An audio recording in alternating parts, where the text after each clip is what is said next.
Olá, nessa edição do programa Argumento, você está convidado a acompanhar conosco uma conversa sobre conjuntura política, governabilidade e o papel do Senado Federal nesse cenário que se apresenta nesses primeiros dias de agosto. A presidenta Dilma realizou no Palácio um jantar, reuniu 43 senadores, 21 ministros de Estado e desse jantar o que ficou combinado é um protagonismo maior do Senado em prol do Brasil e da governabilidade da presidente Dilma. Vamos conversar agora com o senador Cristóvão Buarque para fazer uma análise desse momento, né, senador, que a gente vive. Nunca antes na história desse país vimos uma situação assim tão delicada, né? Pelo menos assim, essa legislatura tem essa marca, né, senador? Tem. Eu não sei, nós nunca sabemos pela história do passado. Não dá para lembrar bem como eram os dias anteriores, por exemplo, a crise que levou ao golpe de 64. Não sei detalhes, não estava aqui dentro. Quem sabe é de livro.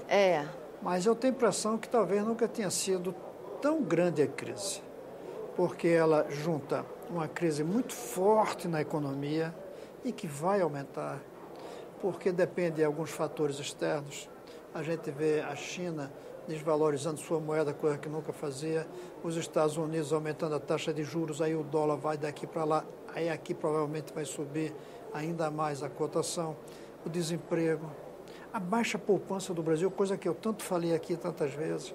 Eu não vejo a economia caminhando para um bom destino. A política, pior ainda, que a presidente assume cansada, de cansado não é. Desgaste, né? Desgastada, porque ela, para se eleger, ela prometeu coisa que não faria, ela disse que os outros fariam o ajuste que ela tem que fazer, não reconheceu até hoje que esse ajuste é por culpa do desajuste que ela provocou, então a economia, a política e a corrupção.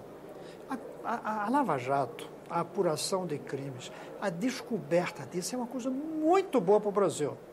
Mas no primeiro momento é ruim. No primeiro momento isso traz um sentimento de frustração, de raiva, de desconfiança com todo mundo. Ainda mais no cenário agravado economicamente, como o senhor descreveu de início, né? Fica pior a indignação. Né? Descrença no governo. E que tem mais 3 anos e meio. Porque se a gente soubesse, faltam 6 meses, todo mundo aguentava bem. A descrença dela. Descrédito, digamos, para botar uma palavra parecida, na economia. E desmoralização no sistema todo e nas instituições que também estão desgastadas. Nós temos uma crise muito profunda, como eu acho que a gente não deve ter passado em outros momentos. Assim, com esse perfil, talvez seja um momento único, meio assim, uma maneira mais leve como essa entrevista com o senhor, mas eu acredito que seja um momento atípico, pelo menos. E eu diria mais uma coisa, um vácuo de ideias, de propostas, de sugestões. Isso o senhor Porque há algum tempo atrás, o cara dizia, não, isso é o capitalismo, vamos trazer o socialismo. Cadê?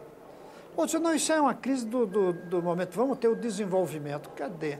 Nós estamos numa crise de ideias, nós temos um vazio de ideias, de propostas. Por isso que não tem partido. Se houvesse ideias fortes, ela unia as pessoas na ideia e unia outros contra essa ideia e com outras ideias. Nós não temos partido porque não temos ideias que aglutinem, não temos ideias que aglutinem. Então, o vácuo de ideias é muito grave na política. A política sem ideias é um jogo de interesses. E nós estamos sem ideias, sem bandeiras. Quais são as bandeiras? A bandeira virou impeachment para uns, a sustentação da Dilma a qualquer momento, de qualquer forma. A bandeira virou chamar os outros de golpistas. Cadê a bandeira? Mas um projeto de nação, um rumo para a economia, economia, um rumo para a economia. Cadê? Qual é a bandeira do PT? Mas qual é a bandeira da oposição? Do PT? Só se a gente disser manter a Dilma. Da oposição, só se a gente disser tirar a Dilma. E é uma coisa pontual e muito do momento, né? Não dá um horizonte, assim. Senador, e dentro dessa perspectiva, a gente viu que dia 10 de agosto, teve o jantar que reuniu senadores, ministros, e a reunião trouxe uma esperança para o Palácio do Planalto de um papel muito importante que o Senado tem daqui para frente. Há como o Senado cumprir essa expectativa? Eu creio que está enganado o Palácio do Planalto se tivesse essa sensação a partir desse jantar. Porque quem foi lá foi a base de apoio. Não precisava nem ter. Jantar. Jantar é a base de apoio. Isso devia ser feito para conversar, e sem jantar. Hein? Jantar atrapalha a conversa de política. Devia ser feito em reuniões, e não com 44, como você disse, tinha até mais do que ministro, imagine, mais do que ministério. 20 minutos, 43 senadores. Então ninguém faz. Foi uma reunião para bater palma. Aí não se consegue encontrar caminho. A presidente deve ter saído lá eufórica, porque aplaudiram, em vez de ter saído lá preocupada, dizendo, será que esse cara tem razão? Será que ele está certo? Será que eu não preciso mudar de rumo? Eu não fui por isso, porque eu fui convidado, mas fui convidado não por mérito meu, fui convidado porque o meu partido diz que faz parte da base até quarta-feira passada. E quarta-feira passada o partido na Câmara disse que já não é mais da base, mas aqui no Senado diz que é. Então eu fui convidado. Tudo um pouco nebuloso. Aqui diz que é, mas só são 6 senadores, 3 dos quais não são da base. São uma atuação independente. São atuação independente. Então esses 3 não foram convidados. Eu fui convidado, mas não fui. Aí alguns dizem, mas você não defende diálogo? Eu fui o primeiro a defender a necessidade disso. Em março tem um discurso falando nisso. Aqui eu vim, acho que em abril. É verdade. Por que você não foi? Porque lá não ia ter diálogo. Lá era para ter aplauso. Então não houve diálogo. Talvez não seja isso que construa uma saída para esse momento. Não será isso que vai construir. A construção tem que ser com aqueles que foram críticos, que são críticos e que não querem dar golpe. Agora, senador, também nessa semana o presidente da Casa propôs uma série de ideias, de propostas, de projetos, 27 itens, para fazer uma pauta positiva. Parece que foi muito bem aceito, segundo declaração da própria presidente. O senhor tem uma visão desse? O senhor já fez uma reflexão? O documento é tão amplo que tem tudo, logo não tem nada. Mas tem polêmica, né? Quando você pega o SUS, por exemplo, o uso do SUS começar a ser cobrado. Além disso, tem polêmica. Mas eu acho que faltou um item ali. Qual? Quem governa? Faltou dizer quem é que vai governar isso. É a Dilma? Então vamos dizer que é a Dilma. Se for a Dilma, que eu, aliás, torço que seja, porque interromper mandato não é bom.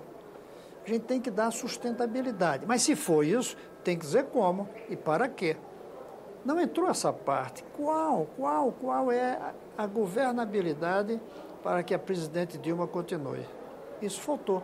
Então, o presidente me ligou, chamando para conversar sobre essa linha. Eu vou conversar com ele. Mas um dos itens é esse: quem vai governar? Vamos dar sustentação? Em função de quê? Desses pontos, aí eu acho que não são suficientes. De novo, está faltando um projeto mais consistente, de médio e longo prazo. E não só de coisas técnicas de economia. Ali, no máximo, é um pacto do que a gente vai ter que aprovar aqui. Não é um pacto de governabilidade, não é. Tem que melhorar.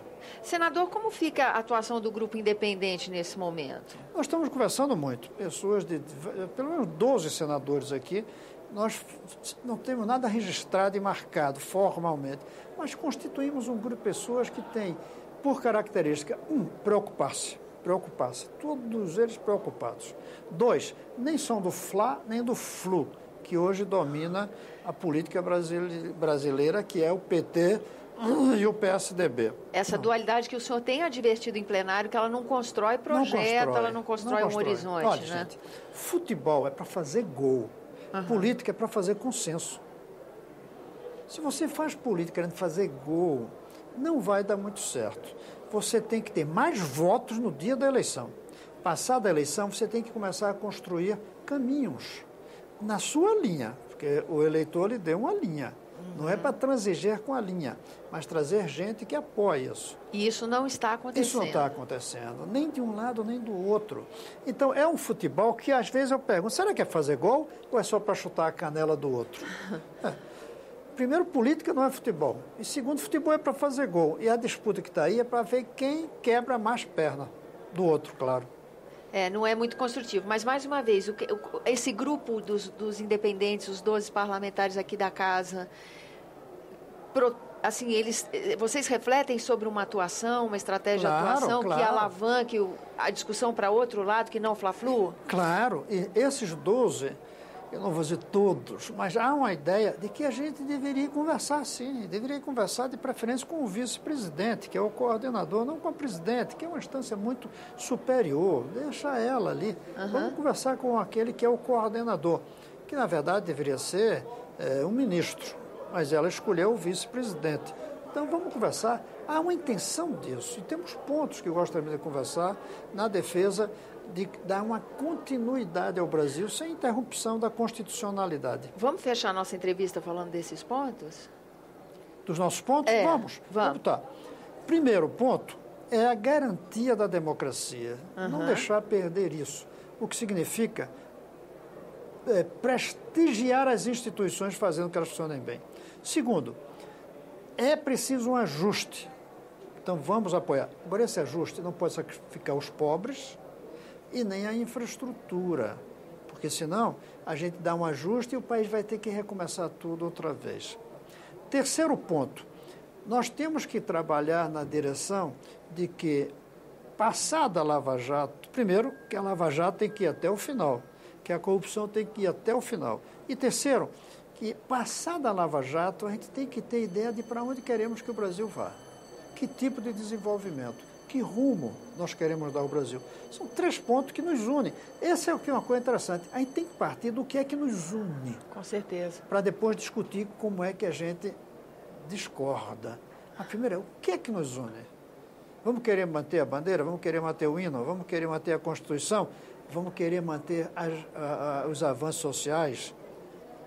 Vamos querer retomar, aliás, esqueci, o quarto fundamental, retomar a estabilidade monetária, porque um país sem moeda é como um país sem bandeira. E desorganiza tudo, e sacrifica tudo, sobretudo os mais pobres. Então, 4 pontos fundamentais que a gente precisa chegar a um acordo das lideranças nacionais. E se não chegarmos logo, se isso chegarmos daqui a 1 ano, 2, com todo o desgaste, nós vamos dar a prova de que não estamos à altura do momento como os líderes do Brasil. Pronto. Escapamos um pouquinho do tempo, mas eu acho que a gente encerrou de uma boa maneira. Eu vou encerrar essa entrevista convidando o senador para um segundo momento, porque eu acho que a gente vai ter assunto rápido nos próximos dias, né, senador? Tá bom, estou à disposição. Grata pela sua presença aqui no nosso programa.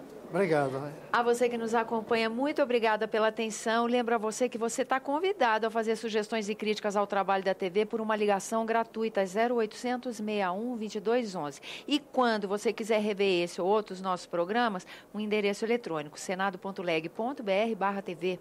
Até a próxima.